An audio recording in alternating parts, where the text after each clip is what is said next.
नमस्कार, मैं हूं संगीता राय। पूर्वांचल एक्सप्रेस न्यूज के इस वेब पोर्टल में आपका स्वागत है। आइए देखते हैं हमारे संवाददाता राम सकल यादव की यह विशेष रिपोर्ट।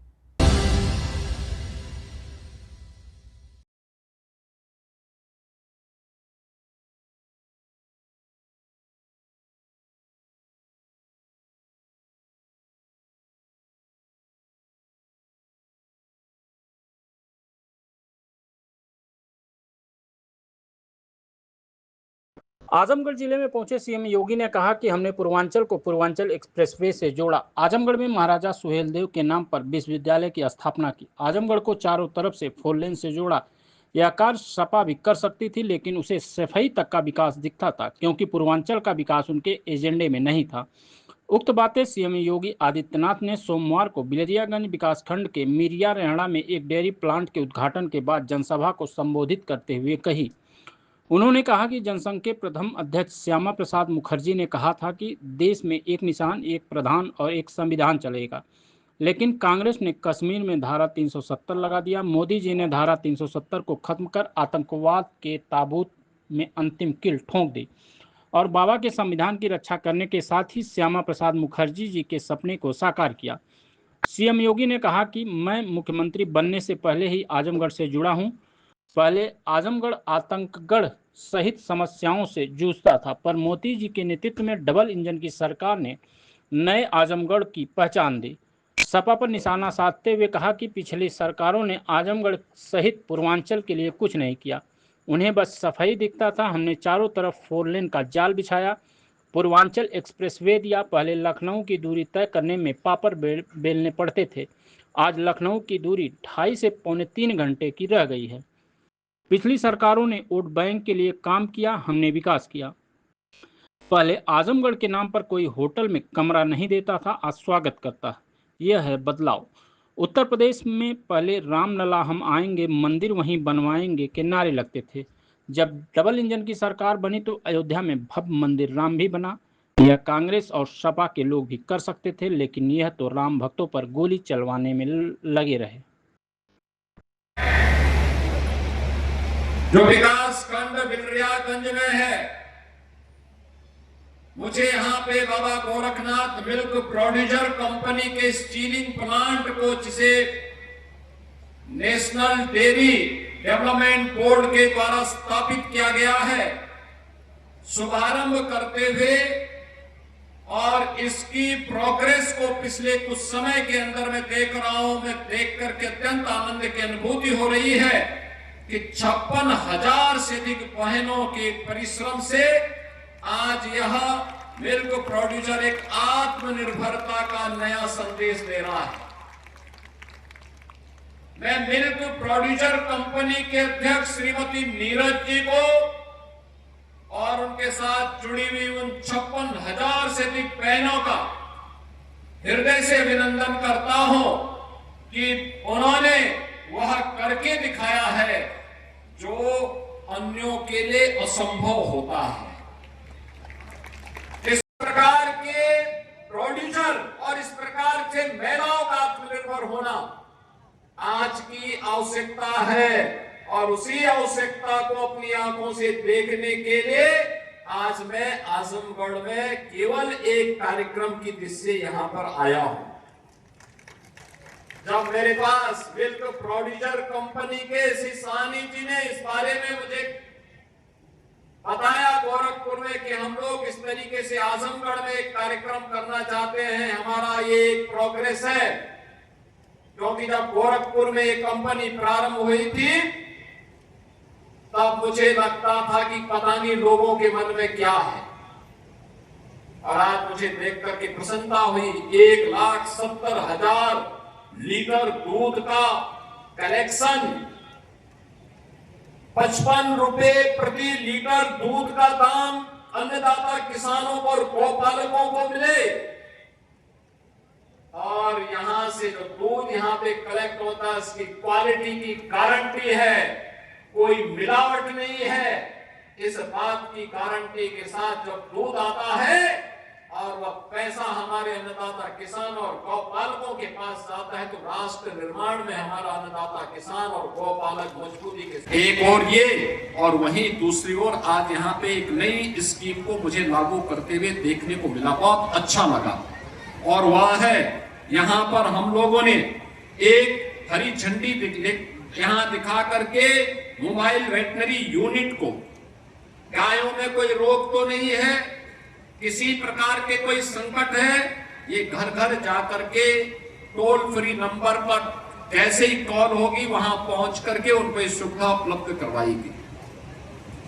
दूसरा, हम लोगों ने यहाँ पे गौ सॉर्ट सेक्स सॉर्टेड सीमेन के लिए और कृत्रिम गर्भाधान सेवाओं का शुभारंभ भी किया है। यानी आप घर में अगर गाय है, उन्नत नस्ल की गाय है, तो उससे उसी उन्नत नस्ल से उससे भी उन्नत नस्ल की बछिया ही होगी।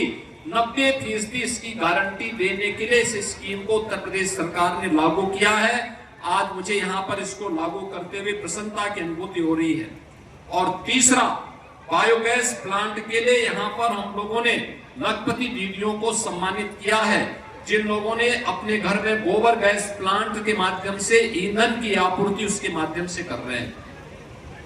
यानी गौ माता आपके घर में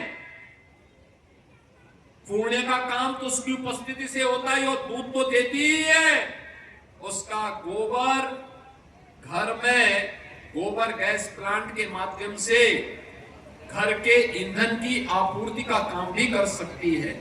और यह कार्य आप आराम से आप भी कर सकते हैं। याद करिए, दुनिया में युद्ध चल रहा है, पूरी दुनिया में पेट्रोलियम उत्पादों की हाहाकार है। हम भारतवासियों को प्रधानमंत्री मोदी जी के नेतृत्व में गौरव की अनुभूति करनी चाहिए कि भारत में सब कुछ अच्छा चल रहा है, सब कुछ अच्छा चल रहा है। लेकिन हमारा दायित्व बनता है, घर में आप रूफटॉप सोलर पैनल लगाइए। प्रधानमंत्री हर घर मुफ्त बिजली योजना के माध्यम से सोलर पैनल लगाएंगे, बिजली का बिल आपका 60% अपने आप कम हो जाएगा। मुश्किल से 40% से कम आपका बिजली का बिल आएगा और आपके घर में आपको पर्याप्त बिजली भी चलाने को मिलेगी।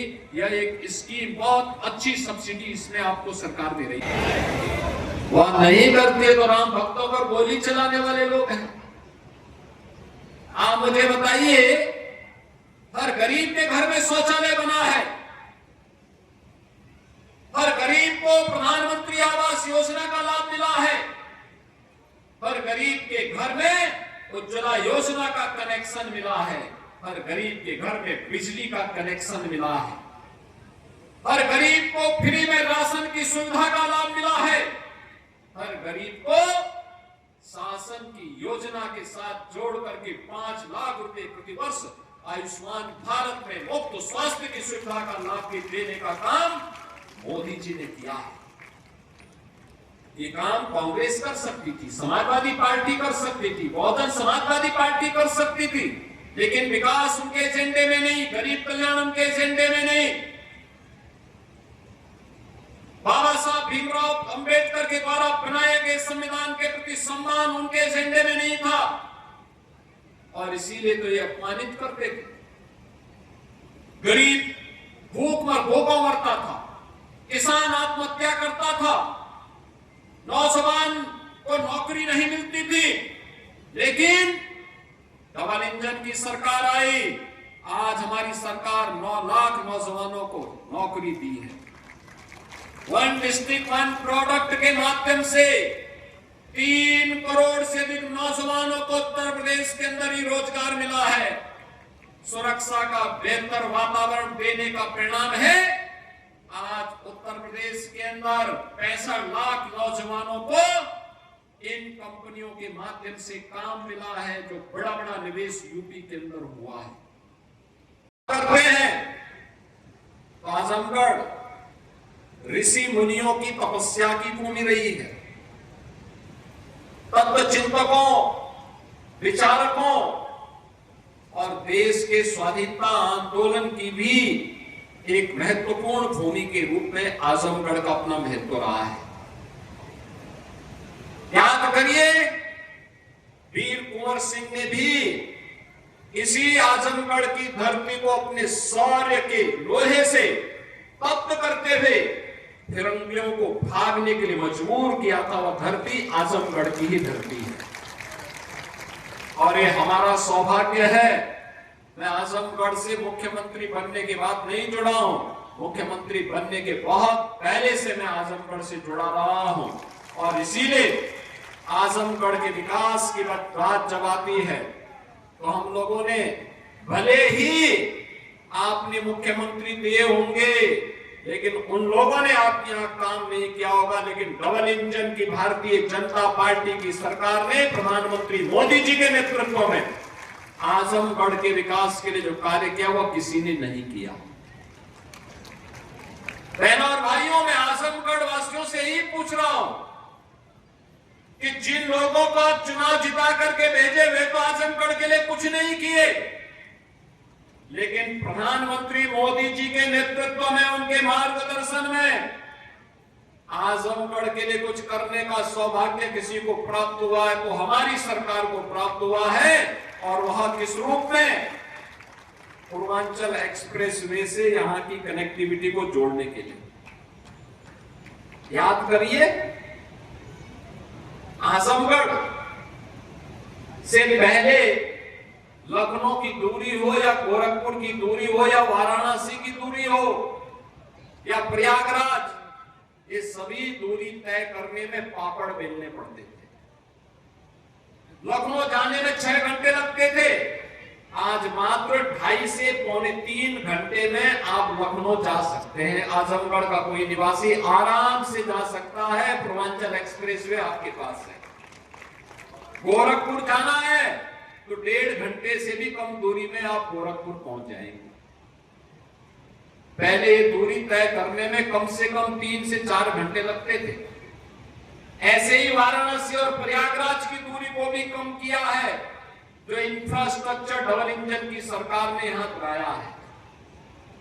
आप सोचिए, वोट बैंक के लिए पिछली सरकारों ने महाराज सुहेलदेव को भुला दिया था, लेकिन हमारी सरकार ने भारत माता के इस महान सपूत को, जिन्होंने 1000 वर्ष पहले भारत के शौर्य का लोहा विदेशी आक्रांताओं के सामने दिखाकर के उन्हें नेस्तनाबूद किया था, ऐसे महाराज सुहेलदेव के नाम पर विश्वविद्यालय बनाने का काम भी इस आजमगढ़ की धरती में हम लोगों ने किया।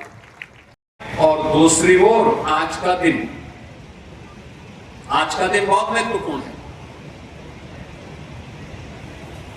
दुनिया का सबसे बड़ा राजनीतिक दल भारतीय जनता पार्टी के स्थापना दिवस भी है। भारतीय जनता पार्टी ने अपनी स्थापना के 46 वर्ष पूरे के 47वें वर्ष में भारतीय जनता पार्टी आगे बढ़ी। याद करिए, भारतीय जनता पार्टी का गठन आज ही के दिन 1980 में हुआ था। दुनिया का एकमात्र दल जो कहता है देश प्रथम,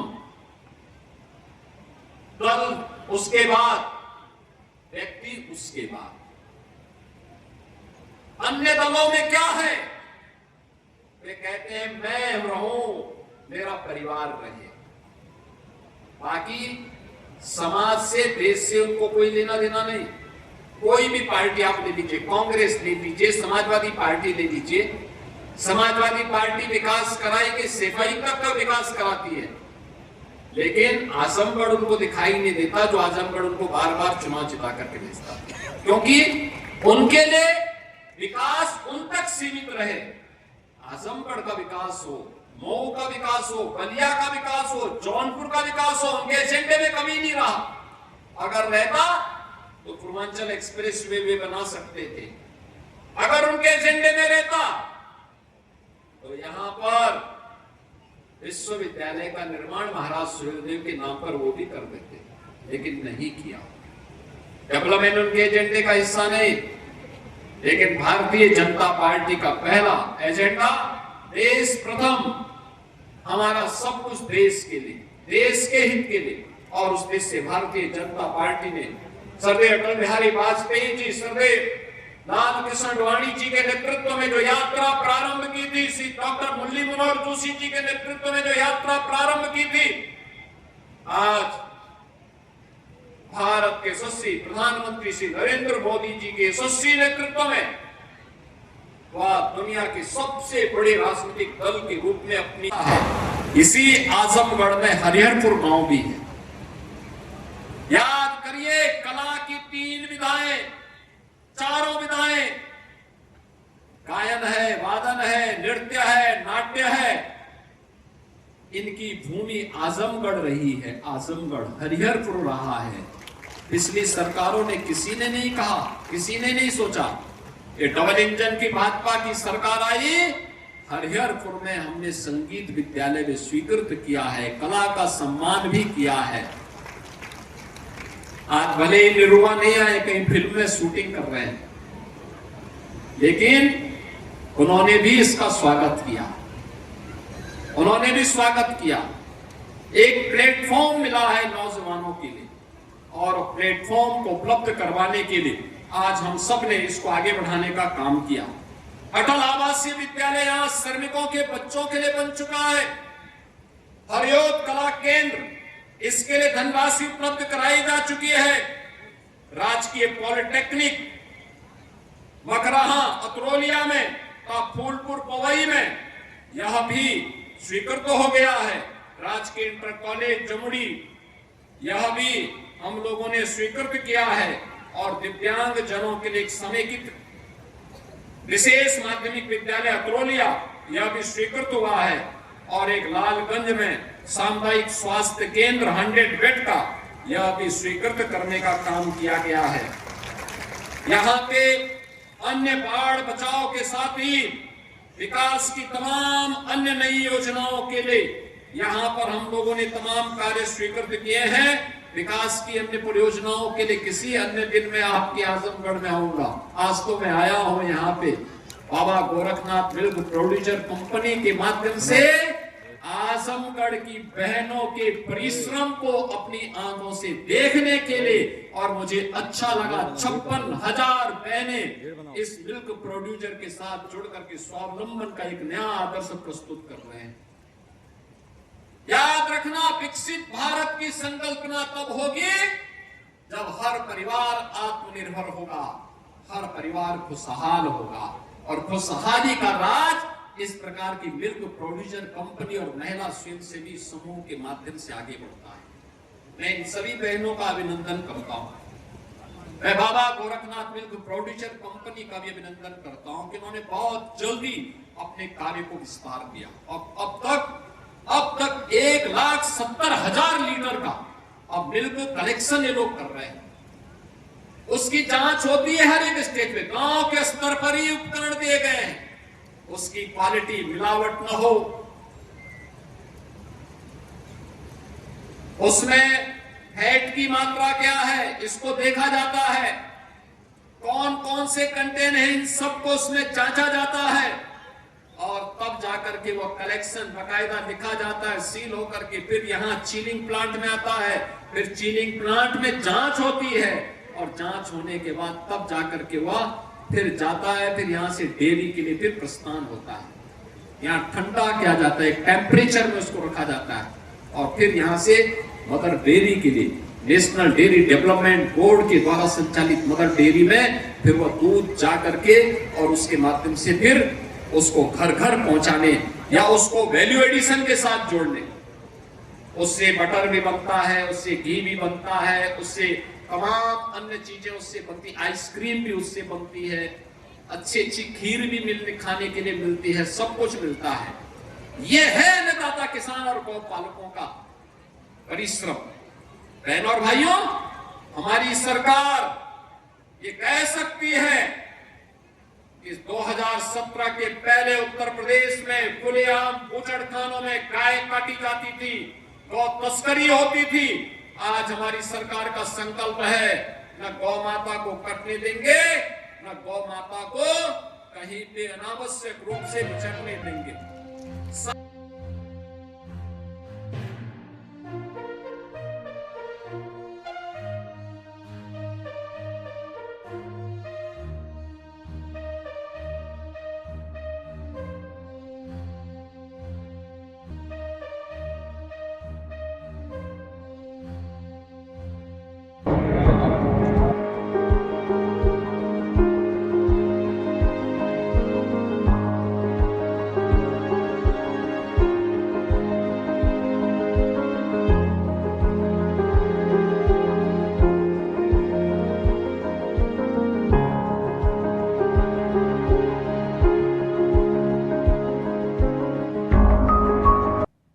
अगर आपको हमारी खबर पसंद आई हो तो हमारे चैनल को लाइक, सब्सक्राइब और शेयर जरूर करिए।